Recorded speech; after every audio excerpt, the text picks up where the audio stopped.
Are we going straight to questions? If you want to give an opening statement. Well, this is a really exciting time for Nebraska softball.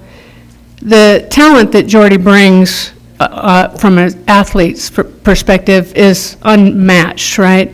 But I think you just heard the human being that we're adding to this already really high character team. And the timing for her coming into this program, I think, is actually perfect. This culture is healthy. It's really healthy. It's vibrant. A lot of people have done a lot of work to get us here. We've had 2 really strong years on the field, and you add an arm like Jordy Ball with the returners that we have that have had a lot of success on the field. It's an exciting time for Nebraska softball, and it's an exciting time for our staff and those that get to take the field with her. Rhonda, you kind of touched on this and talked about her as a person, but you've known her since she was coming to camps, middle school, elementary school. So what's it like for you to watch her in that moment that you just did the last 10 minutes?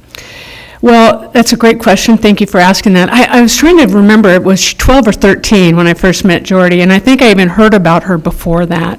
And the thing is yes, she's matured as a young woman, but she was that person then. I remember very distinctly one time her saying, "Coach, I can't come to this camp." She talked about her love and her affection for her brothers. That's really true. And they would take turns on whose turn it was to go to camp. And at one point in time, it was one of her brother's turn. She wasn't going to come to camp. And I always just had so much respect for how she was always so other-centered, whether it was her family or a teammate or, somebody even outside of that. So I was so blessed to have that time with Jordy before she decided to, move in a different direction, and I'm really looking forward to being able to pick up where we left off in the days coming. We've asked what the past week has been like for her. What has the past week been like for you? Right. It's been wow.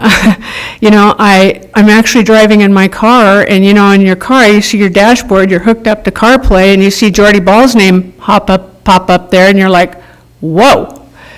And so I'm like, well, you better answer it. And you know what? It was really, I don't know how long we talked, maybe 15 minutes, but we didn't talk about softball at all. It was really just a moment to reconnect, and I got to tell her that, when she moved in a different direction, there was never one hard feeling from any of our staff. Sorry for the emotion. And that we have always been Jordy Ball fans, as a person first, as an athlete second, and that never wavered. And so if she was calling me, I was hoping that it wasn't to tell me she was going to Creighton or Omaha, but that she had an interest in Nebraska, and that certainly was what she was calling about, and that she needed to know that she would be returning to a place that is welcoming her with open arms.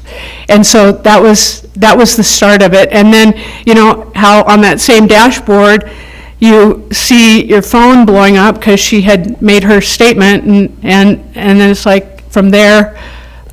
Full disclosure, I'll tell on myself. I'm driving back from a funeral that I had attended in Iowa, and I missed my turnoff like 6 times. I used, I think, a whole tank of gas driving back and forth in Iowa. So there was just a lot going on. So I'm kind of telling a little story on myself there, but. What kind of impact can a player of her caliber, who also is from the state and wants to be a Husker, what kind of impact can she have on your program and also to the state?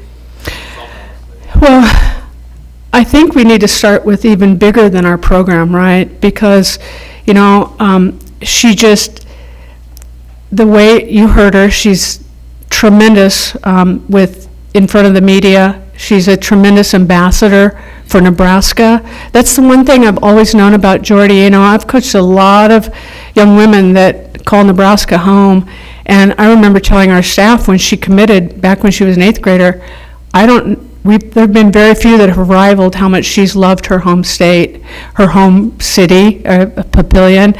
So I just think what she brings from the inside out is really, people talk about generational athletes, but she might be a generational force for the University of Nebraska. And I think one of the biggest things is wherever she goes, she's going to earn that respect and that kind of attention. I think that as a mama bear, I want to make sure we protect her so she can focus on achieving all the goals she wants to achieve as a student athlete here too.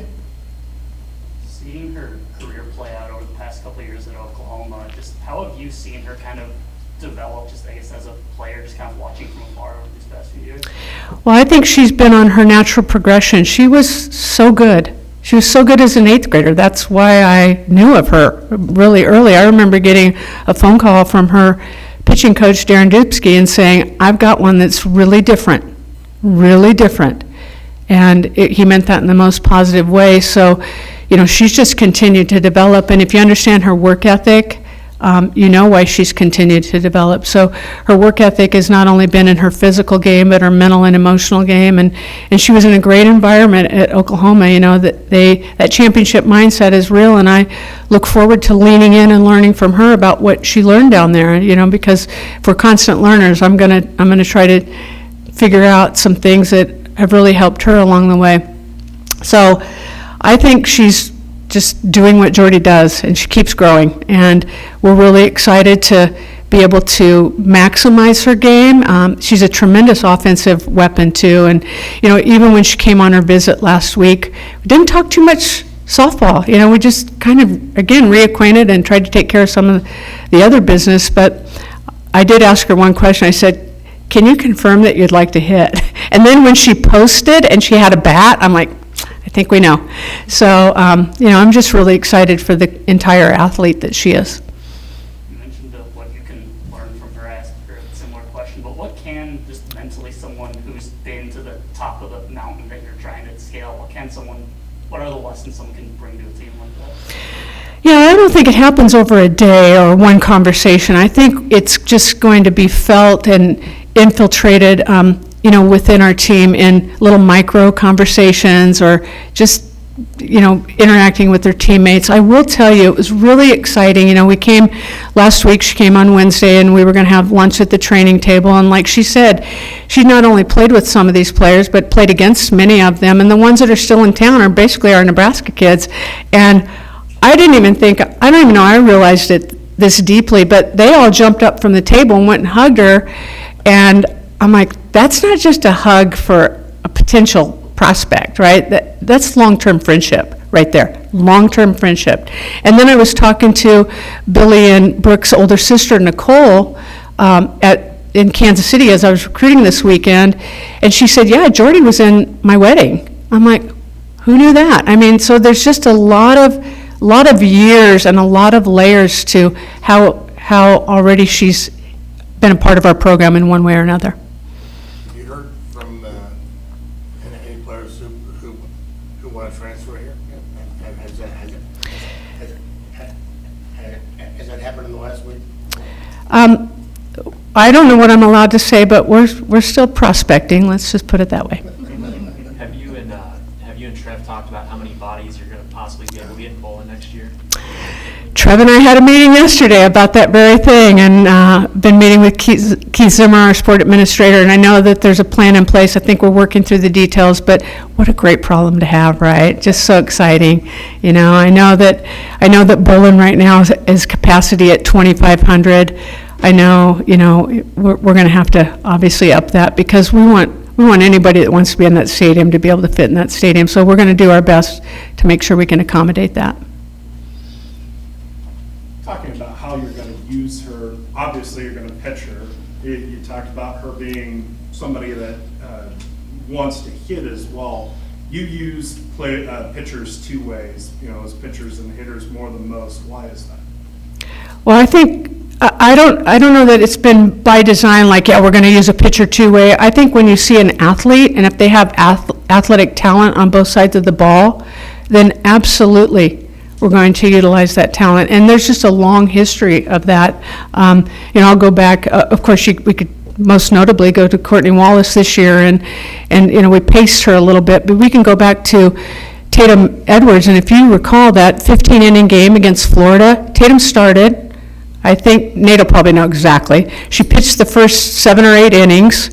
We brought her out. We thought she was fatiguing a little bit. We put her in left field, and then Emily Lockman threw 3 or 4 innings, and then we bring Tatum back into pitch. All the while, the reason we put her in left field, she was a great athlete, but we couldn't afford to take her bat out of the lineup. I think she was hitting leadoff for us that particular year. So we look at Jordy as I watched her play so much, and I don't know if in high school, I know that they were probably more feared with her on the mound, but nobody wanted her up to bat against them either. In her senior year, she hit 20 home runs, and they were legitimate, like they were getting out of the ballpark. So, she just has that extra competitive fire, and she has that will to win, and it doesn't matter if she's on the mound with the face mask on or if she's in the box with the helmet on. She's going to be a force to be reckoned with.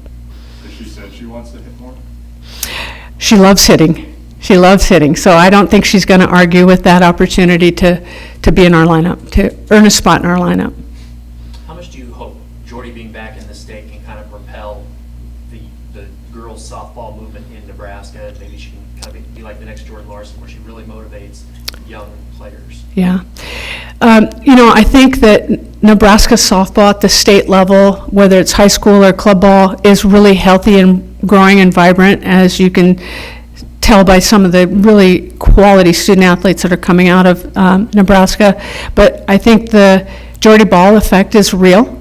I know she's so humble and full of humility that she probably doesn't even like me saying that. She'd probably kick me but I think it is really real, and I think that's exciting because, that's what she wants to do. She wants to help grow the game, and she's going to help grow the game, and then it's going to give others a platform to continue to grow the game, because she's going to open so many doors for not only herself to have opportunities to grow the game, but for so many other Nebraska student athletes.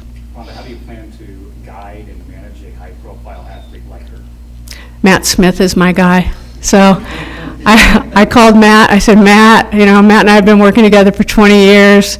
Said, I'm going to need your help here. Had a lot of conversations with Keith Zimmer, our sport administrator, and even when Keith and I met with Trev yesterday, we touched upon it, because that's going to be really important, and we're going to just navigate it day by day. Anything else for Coach? Okay. Thank you. Thank you.